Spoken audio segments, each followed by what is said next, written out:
need something way more than viral. I need something way more than viral. Gotta be something way more than idol. Be careful not to get too close, I might just go.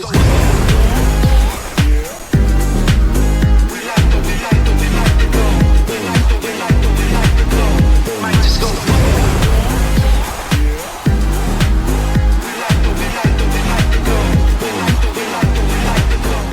Oh, welcome back, Fire Tribe.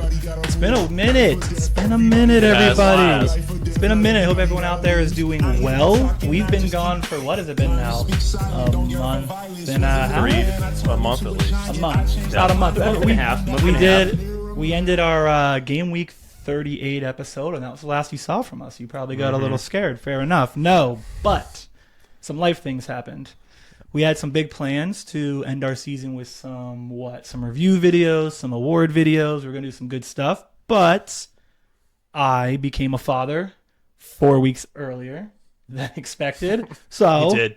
That, wife is good. My baby is good. Little boy, we're great. But that kind of changed the plan. Little fireside miles. So once he came, all three of us decided, let's just take a break. I know Dave had a vacation to the beach that he enjoyed.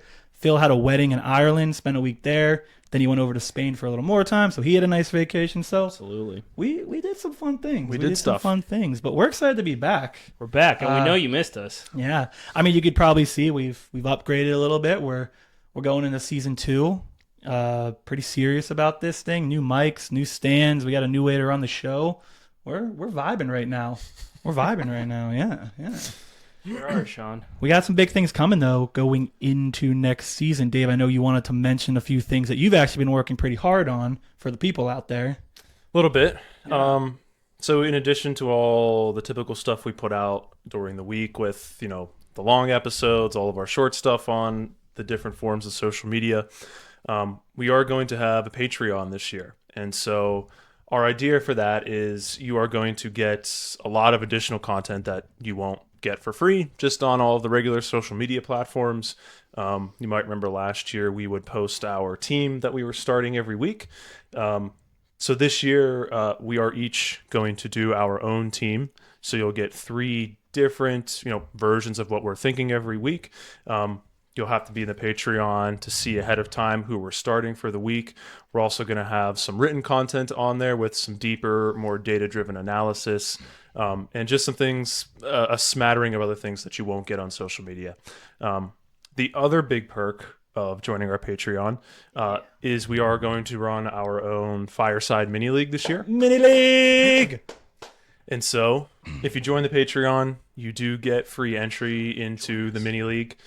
There is going to be a cash prize or a cash-related prize of some sort. We haven't decided what that's going to be. That will be determined before the season starts. You will know what the prize is. You will know what you're getting for being the best.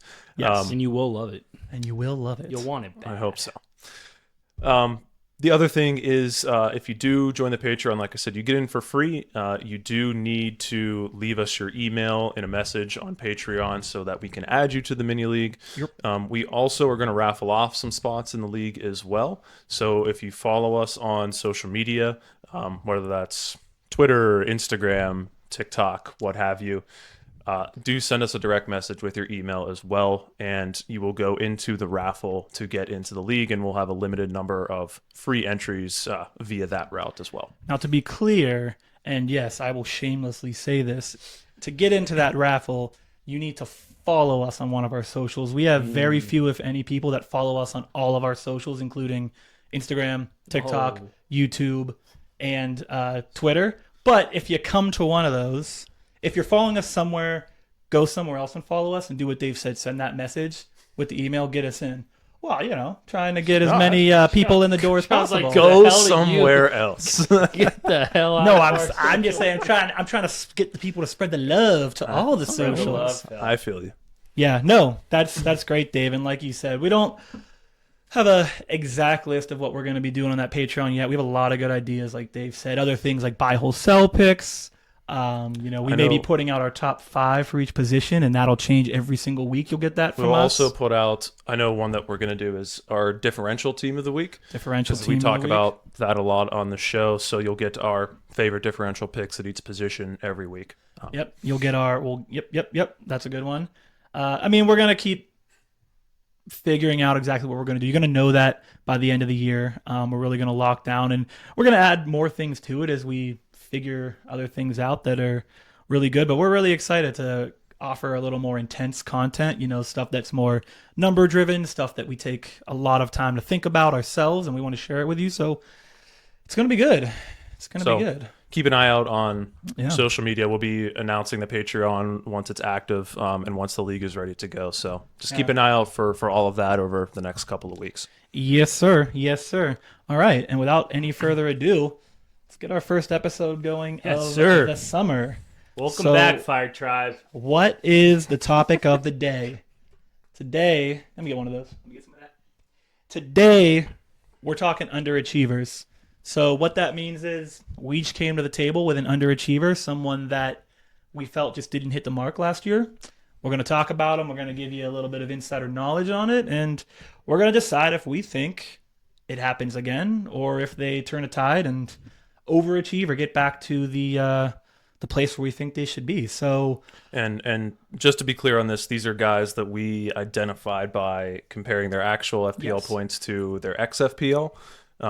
So obviously there's a lot of guys that underachieve every year, but these are 3 of our favorite, most interesting guys, and you're going to get our thoughts on them for next year. That's a very good point, Dave. We didn't just pick these guys based on what we felt, how they underachieved. Not just all willy-nilly. All of these guys they were under their XFPL mark, so statistically they did underachieve what they were supposed to do. Okay, who wants to start? I think the dad has to. The dad should start. Yeah, the one who's got the least amount of sleep this week. Let's get it going. Yeah. Yeah, for all you people who have babies out there, they aren't lying when they say it's tough. It's great. It's amazing, but it's been tough. But I'm loving it. I'm loving it regardless. Good. All right, my underachiever. Now, some people are going to hear this and they're going to think to themselves, I guess he's an underachiever. Other people are going to say, yeah, absolutely. He was so frustrating last year. I probably gave away who it is already. It's Cole Palmer. Cole Palmer. And the reason I say that is because he finished 3rd in points, 214. But he finished 23 points under his XFPL. So, to me, that's clearly underachieving. That's pretty close, actually, 23 points. When we're talking offensive players who missed the mark, that's pretty close to the top of the list. So it's a significant number. Now, to be clear, I don't think he had a perfect season. Otherwise, other than the XFPL, I think there were other things he did wrong that are saying, other than just that number, that he underachieved. There were times I watched him and I was like, he just looks off. He didn't look interested. So it was a very interesting season for him. But yeah, when you look at his stats, they're actually really good. He had 126 shots. For a time. 126 shots, that was 2nd. 51 shots on target, that was 3rd. He got 15 goals. He had 88 attempted assists, 3rd. Pretty good. Right? And then he had 10 assists, that was 11th. So 88 assists, attempted assists to 10 assists. Yeah. I think everyone may kind of see where I'm going with this. I still am not. Oh, you still don't know? I don't get it. No, perfect. So what it tells me is he was very productive at finishing. He finished 30% of his shots on target, which is pretty standard in the EPL. I think the standard finishing percentage, which again, shots on target to goals, is between 30 and 35%. So he's right in that standard range. Nothing to worry about there. Should he be hitting the target more? Probably he should. But he was at 40% on hitting the target, so that's shots on target. He hit at 40%. That puts him in the range of Madueke, Welbeck, Cunha, Gakpo. Solid players, not elite. The elite players like Salah, they were in the 47 to 50 range, right? So, what I'm saying is he had a good season. It wasn't great. But what do these stats scream? When you hear all those stats I gave you, what's your first thought at why maybe he underachieved? Any thoughts from the class? Oh, I don't know, Sean. think I agree with you that he underachieved. I think he underachieved because of how great the beginning of his season was. Because if he didn't actually start as 25-point game. did, He did have a 25-point game. That's fair. it was like every other game he was returning. He was just consistently that guy for Chelsea. And he was a center focal point. We know that none of the other players really picked it up. Enzo was good for a bit. Nico was good for a bit. But there was never a second consistent player, so he was the guy. And I think everyone had a lot of high hopes for him in the second half of the season, and then he kind of just shut down. So if you step back and look at Palmer all around, he's young, 22 maybe? He's probably in that range, 22, 22, 23, I would think. I don't know when his birthday is. You're like, okay, it's a pretty good darn season for that kid. He's just going to get better, but you still feel like he underachieved because of how strong he started. But I don't know if that's where you were going. No, I like that opinion, Dave. That's my thought. Do you have a thought of when you hear those stats, what maybe happened? I didn't think. I think Phil alluded to it. He didn't have anybody consistently around him. I mean, he had quality options, but like Phil said, there wasn't a second guy that was kind of a burn from start to finish with him throughout the year. I mean, certainly didn't have a center forward in front of him. That might be. Was that it? Did Well, I get it? both of those points, I think all that is true. I think that is the point that when I kind of dug in deeper is what I found. His team let him down. That's basically what you guys were saying. His team let him down. His assist to conversion rate was 11%. That ranks, if you include every player in the EPL, 380th past season. 11%. That's horrendous. His assists versus his attempted? His attempted assist to actual assists. So 88 to 10. So terrible, right? That's really bad. Low. And you may say, oh, well, maybe it was due to some poor passes. No. is my response to that. Chelsea created 120 big chances. That was the second most in the Premier League, only behind Liverpool. 150 big chances. That's elite level creation, I think we would say. Issue is they missed 83 of those big chances. That was the second most. They only scored 64 goals on the season. That means they converted 37 of 120 big chances, a conversion rate of 31%. For comparison, that'll do it. Is that bad? For comparison, the other top teams in the EPL were between 40 and 50%. So yes. Chances. So that is bad. Great. So you can, if you compare it to the top dog, Liverpool, Chelsea created 80% as many big chances, right? 120 to 150. But they only scored 74% as many goals as Liverpool did. So Liverpool missed more big chances than them, but they still converted at a higher rate. It wasn't good. It was inefficient. People weren't finishing. But Chelsea saw it coming, clearly. Not coming, but now, retroactively, I think they see what happened. They have now signed Liam Delap and apparently Pedro Porro, geez. João Pedro is coming into the mix. Yeah, you mentioned it. No forward. Nico Jackson started the season hot, 6 goals in a handful of games. Ended the season with a 28% shot on target to goal ratio. Compare that to Delap, 38%. Compare that to João Pedro, 50%. So you could tell that Nico Jackson, Chelsea's team, all these stats to say they let Palmer down. I'm 100% convinced though, and this is where I want you guys' opinion, 100% convinced going into next season, Cole Palmer is going to benefit from these new guys on the team. Yeah. I think if he had either one of, not even both, if he had one of those two last season, Delap at a 38% finishing rate and João Pedro at 50%, he probably finishes second in FPL points. We're not even having the conversation. We're saying, oh, wow, Palmer had a great season. He just couldn't pass Salah because Salah went freak mode, right? Yeah, freak mode. That's all I could come up with. So, I mean, what do you guys think? Do you think this season it's going to be different? So, I think, are you saying he was an underachiever because of teammates, not necessarily because of how he played? Exactly. Then, yeah, I think you have to stand on the sword that he's going to do better this season because he got more skilled players around him. But I think he has some individual stuff to work on, too. Such as? Growth to do. I mean, I can't say I watched every single game, but during his bad stretch, what I did notice is that he was just more, I'm blanking on the word in English and Spanish is apático. Pathetic? No. just seems like more quiet. It's almost like he didn't want the ball. It seemed like he was down. He was not happy. He was, and then when you're not happy and you're not doing well or getting the ball because your team's struggling, then you're dropping in really deep. So then you're far away from the danger area. So he just felt like he wasn't comfortable. And as a midfielder, I think that's obviously it's the toughest position to play because you have to do everything. Yeah. I think young midfielders can go through this kind of like period where they just need to learn how to read games better, know what their team needs, because if their team's better or plays better, they're going to do better too. Yeah. So I think he needs to like just be maybe his IQ. I think mentally he needs to grow a bit in that sense. I think Chelsea's a well. Fairly young team overall too. I mean, Maresca talked about that a lot.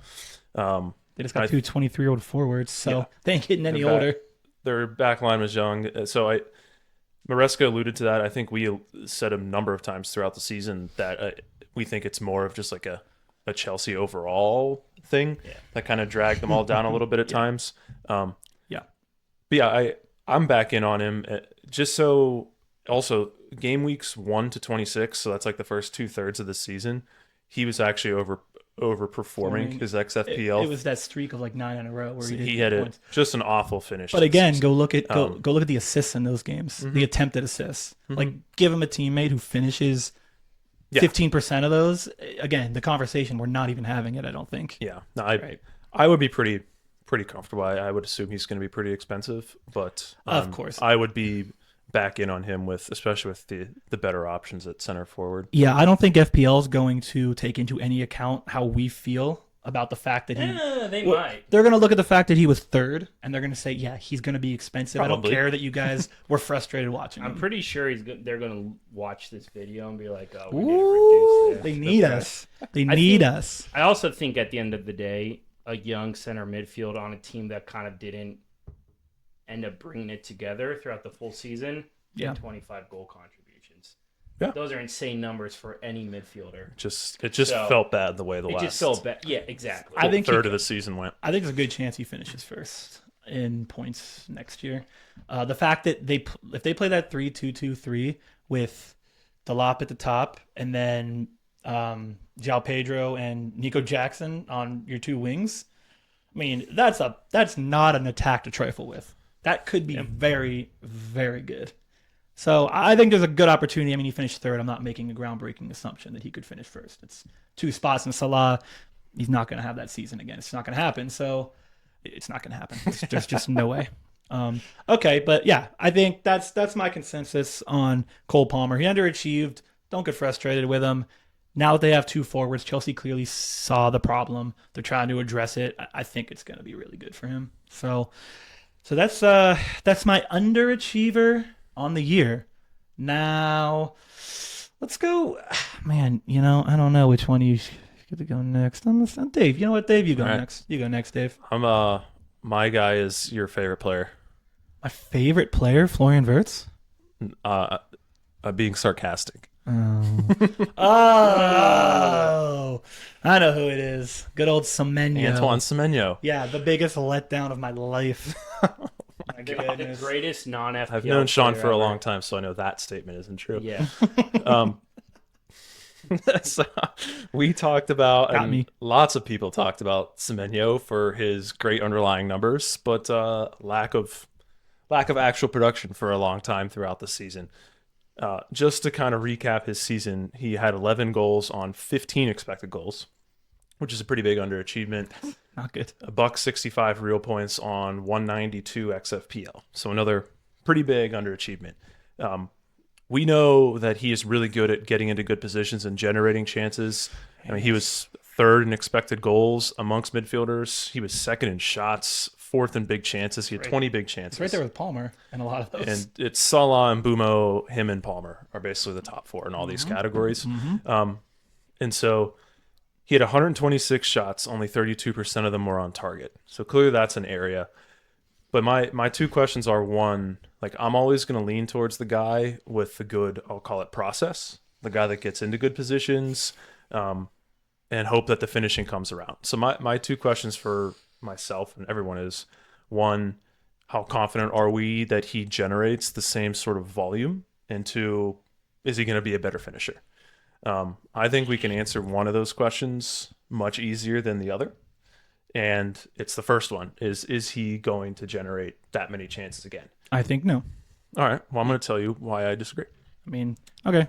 He lost Kirkez, and I don't know if Bournemouth is as good as they were last year or this year. Well, Bournemouth did lose Kirkez and Dean Huijsen and Zabarny. Dean Huijsen, I forgot about it. Yeah.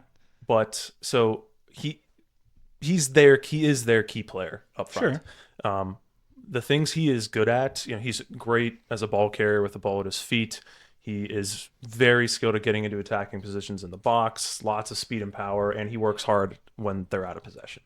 All of that fits into how Iraola likes to play. Bournemouth presses super high. They're very aggressive. They run a lot. I think they were number 1 in the league for distance covered as a team. Wow. They also counterattack very quickly on changes of possession, which again fits how Semenyo wants to play. Opta's advanced stats bared that out too. They were, I believe, either first or second in rate of attack on a change of possession this past season. So it all fits into how they want to play. They were also, they had the 3rd highest expected goals for team-wise last year in the Premier League. Yeah, they were high-powered offense. Only half a goal behind City on the season. Yeah, they had a lot of good players up there. I think, Iriola's been there for, like a season and a half, season and 2/3 now. I think they haven't lost anybody up front. I think they are going to be even more comfortable in his system. Full season of Evan Nielsen. Because he missed a lot of time last year. Mm-hmm. So I don't see any reason for them to regress a whole lot attacking wise. Maybe they're not 3rd in expected goals again. But I don't see them, getting that much worse, and Semenyo is going to be a vital part of that. My bigger question is, can he improve his finishing? And I don't really have a good answer for that. I do. Phil's got the answer. I just don't think he can do much worse in terms of finishing than he did this year for how good of a player he is. That was part of my thinking. If his price is still low, because obviously he underperformed this year, I think he is potentially an initial lock of a player because his numbers are going to be there. And if he actually just tweaks the finishing a tiny bit, and I saw firsthand with Vinicius when he couldn't score a single goal, and then he had a few seasons in the 20s, he's going to be a great asset. Did you say a potential lock? I'm saying he could be a potential lock if his price point is fair. Would you consider that Fireside certified? Fireside certified. That's Fireside certified. Yeah. Oh my God. Playing with our new stream deck. Phil gets the first that? sound effect. I get the first. Oh no, that was a video. That was like a Fireside certified. That was a Fireside animation too. That's Fireside certified. Lock that in. Semenyo's gonna be better at finishing next year. Hop along the Fireside Phil journey. We're gonna win this year. Let's not forget that he's really only played 2 full seasons in the Premier League, and 2 years ago he wasn't a full-time starter. He has 20 goals in 81 games for Bournemouth. He was at Bristol City for 4 seasons in the Champions League, or the Championship, excuse me. He had 16 goals in 112 games. So that's very, very macro of me, but there has been some improvement. Super macro. I believe. He only needs, my verdict for next season is I'm all the way back in because he's my guy and he fits my own process. He only needs, as Phil alluded to, a very slight improvement in finishing, and that's going to vault him into the upper echelon of FPL midfielders. Remember, he finished 7th in scoring among midfielders this past year, even despite his finishing struggles. I expect Bournemouth to be a good attacking team again. Their squad's intact up front, like I said. Full season of Evan Nielsen. So I am back in on him. Hopefully his price, lands somewhere around the $6 million mark. But, like Phil said, he probably can't be much worse finishing wise. So that little improvement, I expect the process to be the same for him, or at least similar. So I'm back in on Semenyo. Is that a Fireside certified from Dave? No, Sean doesn't like me. Here, you get it wrong. Wrong. No, I'm just kidding. I get the logic. The logic is absolutely there. It's like, how can you do worse? He did so bad at finishing, but he's such an electric player. It's a good word for him. I don't know. For me, I think he could come back to the mean. I don't see him going over like any XFPL. Like I don't foresee him going That's over the fine. number. That's Maybe fine. he can come back to like the number. That's fine. But Because he was 4th in XFPL among midfielders. yeah, Fine by me. I'm probably gonna Take him continue. for $5 million. I mean, I'll say right now, I'm not gonna have him in my first couple game weeks. I don't want to take that chance yet. Will I have him? Will you be right? And I'll go get him. Yeah, of course I will. I just can a guy that missed that many just like turn it around in a year? Because like it didn't feel like it was lack of confidence. He was confident. Like Nico Jackson felt like lack of confidence. Yeah. Right. I would agree. Semenyo didn't feel like lack of confidence. Just felt like he literally can't hit the target. And I know That that happens. yeah, but I'm saying, does it change if he's just not good at it versus he just had low confidence? Is it going to change? I listen. I think Semenyo is a fantastic player. Absolutely. I'm probably out on it, Doesn't but sound like it, Sean. no, I think he's really good. I just think he can't finish, and I don't see that changing. Just for reference, last year the season before last, he had 8 goals on 6.2 expected goals. So it's not like he's stiff in front of goal. But anyway, I understand your mindset. All right, so Dave's underachiever, Semenyo, and you think he's going to bounce back next year. So we got 2 bounce backs so far. It's a lot of pressure on you, Phil. You're going to give us a bounce back? You're going to give us someone who you think's staying down? I'm going to give you guys someone I think is going to stay down unless he gets transferred. Nice. Look, mixing it up. Look at us. We're really good at this, honestly. We didn't even talk before this. I'm interested in this, Phil. My underachiever is Mr. Eberiche Eze himself. Everyone Everyone knows. My other Everyone guy. knows. Dave loves him. He was high on him for most of the season. At the end of the season, you were spot on. He got 6 goals in the last 8 It games. took like Bounce 6 back. months for me to look smart, but yeah. Took him 6 months, but You have a theme, Dave, by the way. so I'll go quick through this one because I think it is going to be very dependent on if he transfers out or not from Crystal Palace. Just watching him, he feels like he should be. Well, he is the centerpiece of Crystal Palace's attack, Yes. but that didn't translate into FPL. No. He was on the ball way too much to not get assists or goals or whatever for 30 games of the year. When you see him at that $7 million price tag, and I think he went up at the end a bit, but then you compare him to someone like Mbumo, they're in that $7 million range. It's a pretty big drop off as Ace point compared to Mbumo. It's almost like just a little over half. So just comparing 2 players in that similar level, pretty poor look for Eze. He ended up with 15 goal contributions on 19 expected. Oof. And that is including 6 in the last 8 games. So imagine what he did for the other 30. Mm-hmm. He was 24th in point totals, way under his XFPL. I think it was 13 under. And I think the thing that was key to me is that he was not even in the top 30 of successful passes in the final third. And He wasn't in the top 30? He wasn't in the top 30. Is that of all? Is that just No, of all everyone. off? So like including like every position. No, that's not just midfielders, That's right? not midfield. That's everyone. So I would say midfield would be worse if it was pretty just sure, midfielders. and I can spot check myself. He only had like 300 and some successful passes in the final third. Yeah. And for someone who was on the ball that much, who took on so much of the kind of the center attack of Crystal Palace, I just feel like he wasn't involved in the key areas. And even looking at attempted assists, I think he only had like 58, 29 shots on target. So again, it's just someone who, being the focal point of a team that actually had a really good stretch. Obviously, they won. They were in it for a the while cup. in They a could have competition. made the Champions League. Like they were a good Halfway through the team. season, yeah. It felt like other players ended up getting into that danger zone. I mean, we're talking about Munoz, who kind of was a star Munoz, of Crystal. great. Of I think of Crystal Mateta let him Palace. down a little bit until the end. He did well. At Mateta the had a end, very but- slow start to So the I season. think that probably didn't help him. But at the end, to your point, he was good in the end. I think which- he was an underachiever for me just because he was on the ball so much, and it felt like he could consistently produce, but he never did.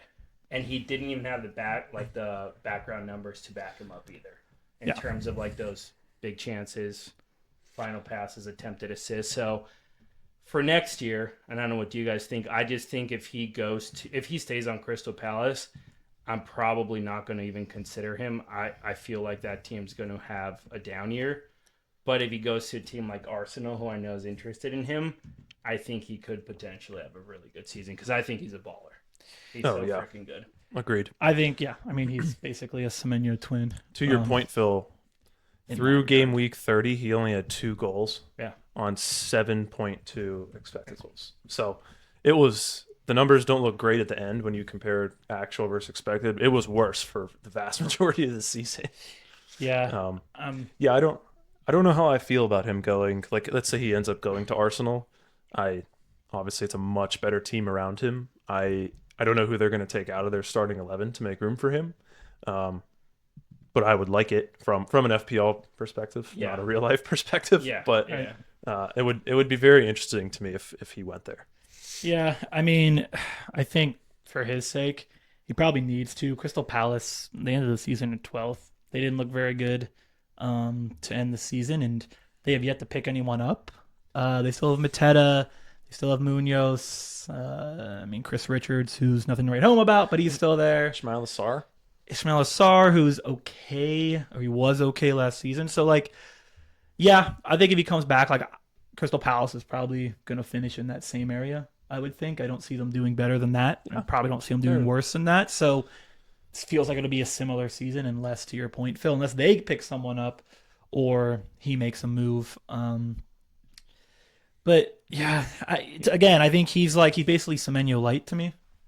Like, they were both doing the same thing all season, just always on the ball, always dangerous, never, doing what needed to be done, it felt like. So I kind of lumped those two together, if I'm honest.